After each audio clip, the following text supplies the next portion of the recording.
Mark, do you have, friends, family members that have sort of evolved to your line of thinking? Maybe they supported Biden 3 years ago in 2020, but now they're going to vote for Donald Trump or whomever the Republican nominee is in 10 months?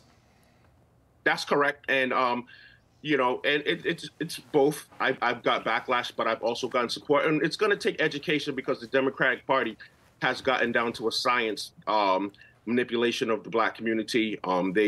They pimp out our party using racism because it's a method to detract and deflect attention from their actual racism. The Democratic Party and, white liberals and black liberals as well are the most racist people in the country. Ashley, here are the numbers. So with African-American voters, it's pretty stunning, by the way. Joe Biden in 2020 won 87% of the African-American vote.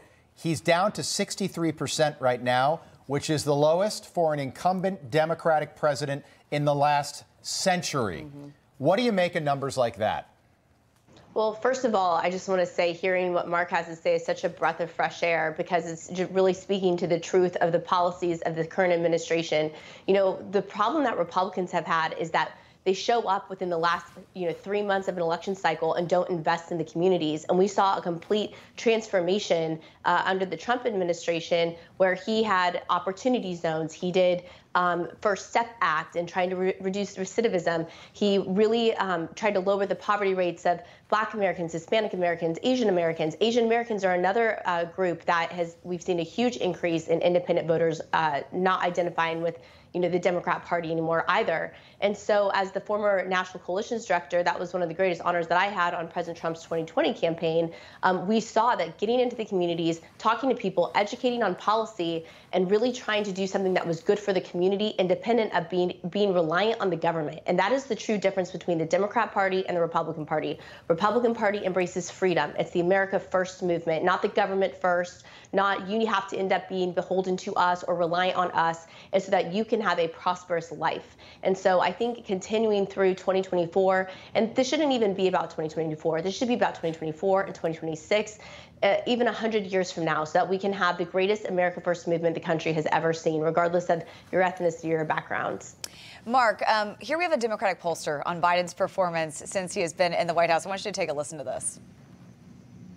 A lot of folks are looking at this. This is going to be almost 8 years of the same two candidates. In spite of the fact that President Biden has done not a good job. He hasn't done a good job as president. He's done an outstanding job. One of the most accomplished presidents since the 1960s in terms of things that the country will have seen benefits from. Are we better off than we were 4 years ago? Well, you think about where we were 4 years ago. In the midst of a pandemic, the country completely isolated, tens of thousands losing their lives. We're now out of that with a roaring economy. Yeah, I'd love to have seen your face when you heard him say he's done an outstanding job. Can he turn this around, or is this just too late for President Biden? Or read my mind. That's hysterical. I mean, if that's the case, I would love him to go ask the people in Chicago what they think, or New York, or Denver, or Los Angeles, how great Biden is doing. People from his own party, his own constituents, and they'll tell you how they feel sharply and bluntly. So, I mean, I don't listen to that. That's all, nonsense and talking points and, bullet points. But the truth is, the policies that President Trump offered in the Republican Party are just so much better for black people than the policies, these unbridled and duplicitous, policies and talking points that the Democrats continue to come at us with. And that's why they're losing their traction in our community among blacks, Hispanics, and young people, because they're being exposed. Yeah. And you were co-founder of Black Lives Matter, Mark, in the state of Rhode Island. Is that accurate? That's correct. Just briefly, what's your take on what's happened to BLM over the last, say, 5 years? Well, I think the intentions were there in the beginning. It was a cause that was worth fighting for. It was something that was, a righteous cause. And I always say that God uses just causes to raise up righteous people. But then I believe it got infiltrated. People, they became, compromised. And that's what happens when you have these large in the work like me. Those who got compromised, they got exposed for who they are, what they represent. Yeah, yeah, and it hurt the movement, but certainly not the moment.